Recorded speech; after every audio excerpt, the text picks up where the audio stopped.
Now, to be totally honest with you, I had another topic planned for this week, but a recent discussion in one of my women in web development groups got me thinking. This episode is definitely geared more towards web developers, but it is totally applicable to anyone who is building websites on a regular basis. Now, there's a trend in our job market right now where we stick to what's on our responsibilities list. With web developers, that means we code and we only code. We get told to specialize and not learn too much because we'll be a jack of all trades but a master of none. You know what? That's kind of bullshit. There's a lot to be said for specializing, and of course, all of this depends on the career path you really want for yourself. However, in today's episode, I'm going to get a bit personal and talk about my own dev journey and how my non conventional approach has not only positively impacted my career and my earning potential, but it's made me a better web developer. Now, we're about to get a little personal, and I've got some tangents to follow, but I swear it's worth it. You ready?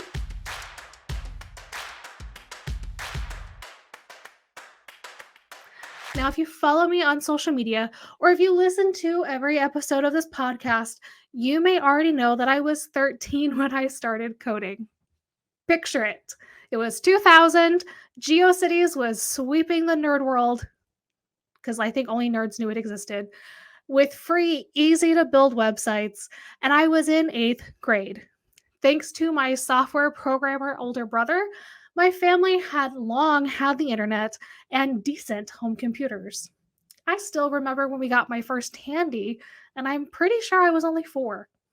It was actually watching my older brother work as a teenage coder that got me interested in coding to begin with. He was working a full time job with real adults earning real money right out of high school. He was able to work from home when he wanted to, and he seemed to love what he did. So, as any other normal 8th grader might do, I assigned myself homework and I began learning. I recognize that that's not actually, normal.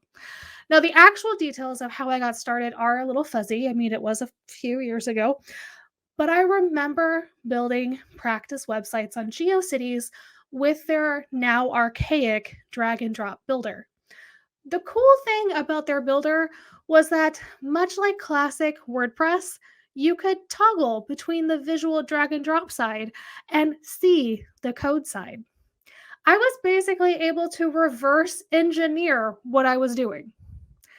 I spent months absorbing myself in articles about CSS, HTML, and learning how to code in tables to get the right layouts.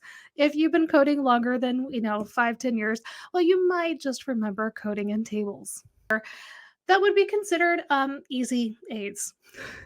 I did just that by taking the only coding classes that my high school had to offer in about 2003, 2004. The problem? It was all basic HTML and CSS, and I already knew that. I did 2 quarters worth of work in 3 weeks, and then basically did my own thing or acted as a teacher's aide. Now, it was that teacher who recommended me to my first real freelance client. I remember it being a couple of local women who were helping other women owned businesses find government grants. Do I remember not much about that project? Not really, but I built them a simple website for, I want to say, about $500.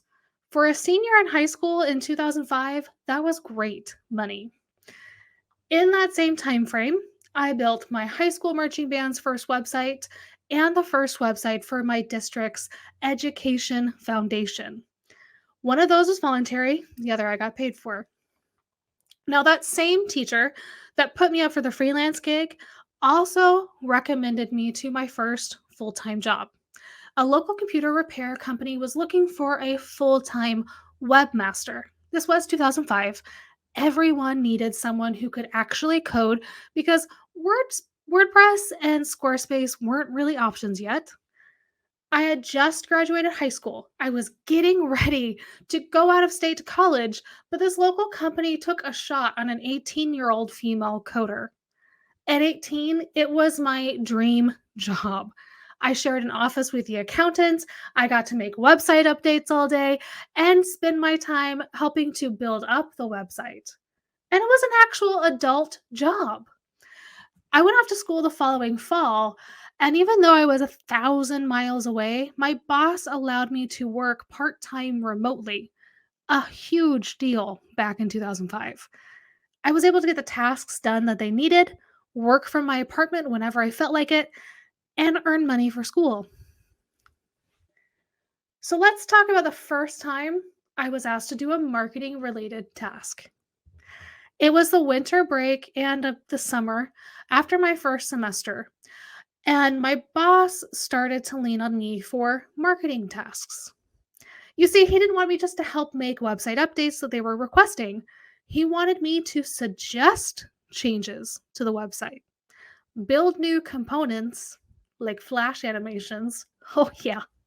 And even help out with the marketing. I could have easily told myself that told my boss that I was an 18-year-old college freshman studying English of all things and that he should probably not ask me to do that. But I've never looked at challenges that way. I've always learned, I've always loved learning, and I've always hated admitting that I didn't know something. Let's be real, it's my desire to be a know it all that really started me on my marketing journey. Instead of telling him no or telling him that wasn't my job, I dove right in.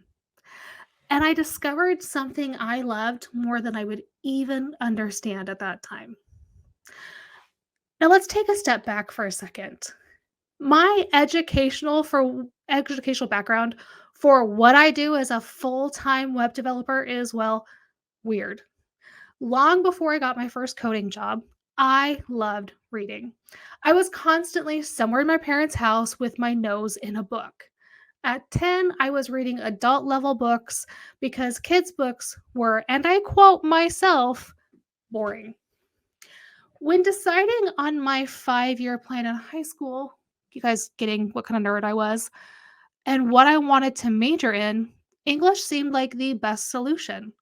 I think my original intention was to always be a writer, but an English degree was pretty versatile and would allow me to either continue on to be a teacher or just get to be a better writer.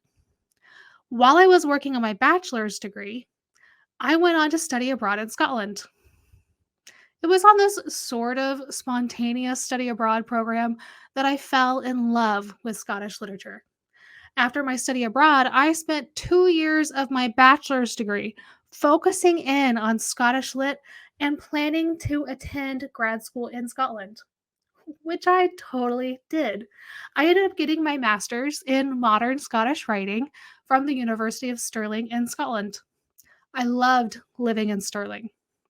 I loved learning about a story from totally different perspectives. And I got to delve deep into something that I loved.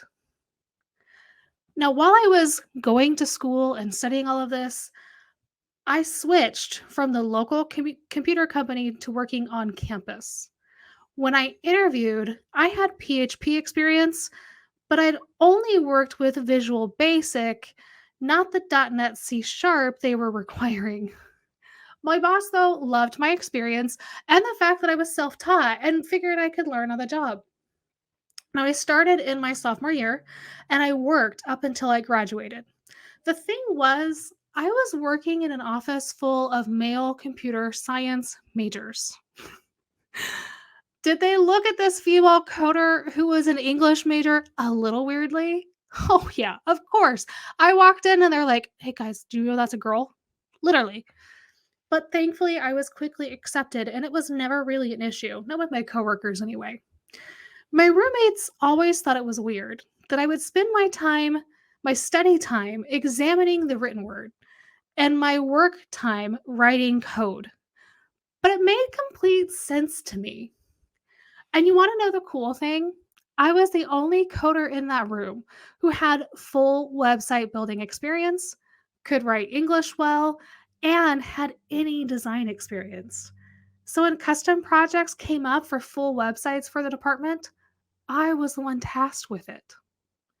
Stage one of my unique experience, helping me to differentiate myself and get unique projects. Okay, you still with me? You can probably guess that as someone who puts a lot of time and money into two literature degrees and spent about 5 or 6 years coding, both as an employee and as a freelancer, I was a bit burned out on coding. I wanted to use my degrees, at least to some extent. And after I graduated my master's program, my only work experience was in marketing related jobs. So I went to work for a local business as their in house reputation manager. It was 2011. Online reviews and SEO were all the rage, and this was an e commerce company. I spent my days writing website copy, responding to and encouraging reviews, writing SEO copy and blog posts, doing PR related writing, and of course, managing our social media. Facebook business pages were still relatively new, and Pinterest had just launched their beta services. I tried not to tell my boss there that I'd ever coded, but of course, it was all over my resume. So I'm not sure why I thought that I could keep that a secret. Our site was built in Magento, so I did some minor updates, but mostly I just managed our outsourced web developers to get the changes we wanted. Now, in 2012, I moved back to Scotland. I now had about a year of writing and marketing experience on my resume, so I started looking for more of the same. I worked as a freelance ghost copywriter for a few online publications, managed Google Ads and other digital marketing strategies for a local eco cleaning company in Edinburgh. Now, at the time, finding full time work was kind of, imperative. And I knew that what I had to do to make better money. Go back to coding. So I applied and I got hired more or less in the interview for a web developer role at the agency that handled all of the publications for the Scottish government. Sure, a lot of my job at first entailed glorified HTML data entry, but it was also highly focused on creating fully accessible HTML. Now, I've talked a little bit about that here in episode 30 recently, so head back to that episode if you want the longer version. But it was at this job that I really began to learn web accessibility best practices. Because I already knew and understood on page SEO, I also started to see how all of that really played together. Mostly, though, it turned me into a better web developer that cared about all of my audience, not just those with the same abilities as me. It also gave me a skill set that I could monetize easily. Now, I moved back to the States in 2014, and I got hired as a full time web developer at a local agency. I remember telling my boss at the time that I would take his lowball offer, but I'd soon prove to him why I was worth way more. And I did quickly. In Scotland, I learned not only web accessibility and pieced together how that benefited SEO, but I'd also learned responsive web design. I was able to save a client who wanted their money back because their site wasn't responsive. So, post launch, I converted it. I then taught the other web developers and even the designers about responsive design, and we completely switched the processes the company followed. I worked with the copywriters on staff to name images, properly tag them, implemented other accessibility best practices to improve our reach and on page SEO. I could also fill in a gap on a website without turning it back to the copywriters and having to slow down production.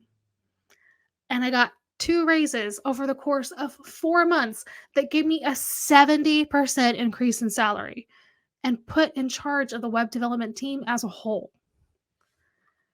Now, I worked at that agency for a couple years, but I always knew that I wanted to be in control of my own schedule and honestly, my own stress levels.